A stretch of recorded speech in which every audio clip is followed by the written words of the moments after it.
Cup মতো দুধ দিয়ে দিলাম।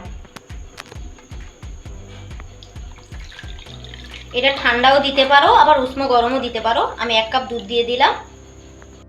সেই বলে 1 কাপ পরিমাণ মতো, যতটা দুধ নিয়েছিলাম ততটাই সুজি নিয়ে নিলাম। এবার এটাকে আধা ঘন্টার জন্য ভিজিয়ে রেখে দিব। এরকম দুধ আর সুজিটাকে ভালো করে মাখিয়ে নিতে হবে। তো আধা ঘন্টার জন্য ভিজিয়ে রেস্টে রেখে দিতে হবে। এবার গ্যাসটা জ্বালিয়ে নিলাম। এবার কড়াইটা গ্যাসের উপরে বসিয়ে দিলাম। এবার 1 কাপ, ওই কাপের পরিমাণ মতো 1 কাপ তালের পাল নিয়ে নিলাম। এটা 2 কাপ লাগবে, তো 1 কাপ আমি আগে ঢেলে দিই।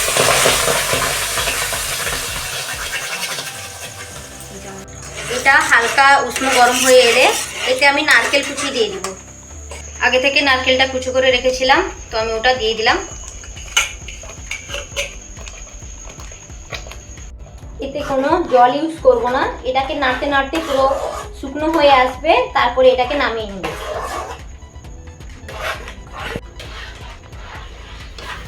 দেখো তালের পাল্পটা, নারকেলটা পুরো এরকম শুকনো শুকনো হয়ে আসবে, তারপরে গ্যাসটাকে অফ করে নামিয়ে নিতে হবে। এখানে সুজি আর দুধটা আধা ঘন্টার জন্য যে রেখে দিয়েছিলাম, দেখতে পাচ্ছ কিরকম ফুলে উঠেছে। তো এটা আমি একটা বয়েল নিয়েছি, ওতে ঢেলে দেব।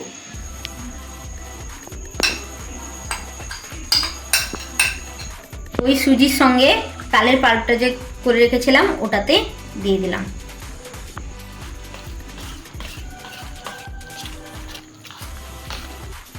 ভালো করে ওটাকে মিশিয়ে নিয়েছি। এবার এতে আমি চালের গুঁড়ো দিব।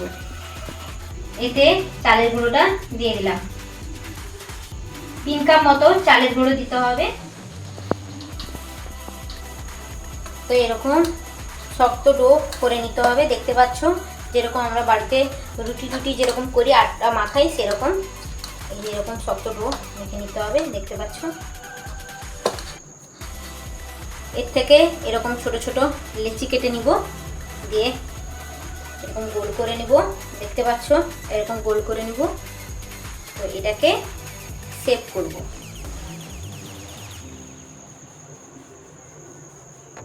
দেখতে পাচ্ছ কত সুন্দর ডিজাইন হয়েছে। তো এরকম আমি সবগুলো শেপ করে নেব। তো দেখো আমি সবগুলো তৈরি করে নিয়েছি। এই যে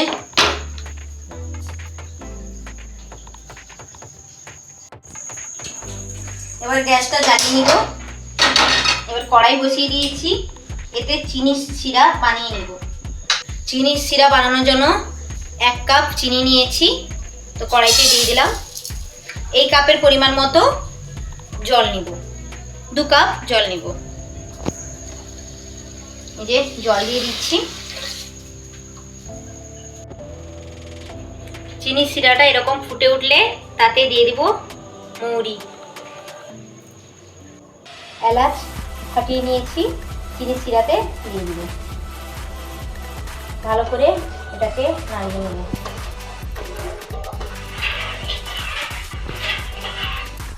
চিনির শিরা হচ্ছে, আর আমি একদিকে কড়াই বসিয়ে দিই। কড়াই গরম হয়ে গেলে তাতে সাদা তেল দিয়ে দিব। পরিমাণ মতো সাদা তেল দিয়ে দিব।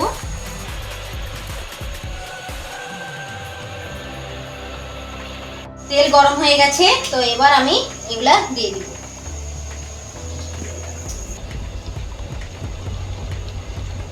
হালকা উষ্ণ গরম হবে, এগুলাকে দিয়ে দিতে হবে।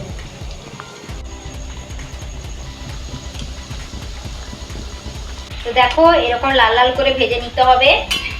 তো আমার ভাজা হয়ে গেছে।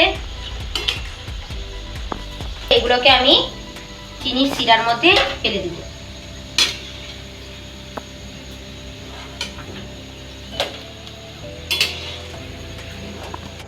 এবার আমি সবগুলো দিয়ে দিয়েছি। 5 মিনিটের মতো ঢাকিয়ে রেখে দিলাম।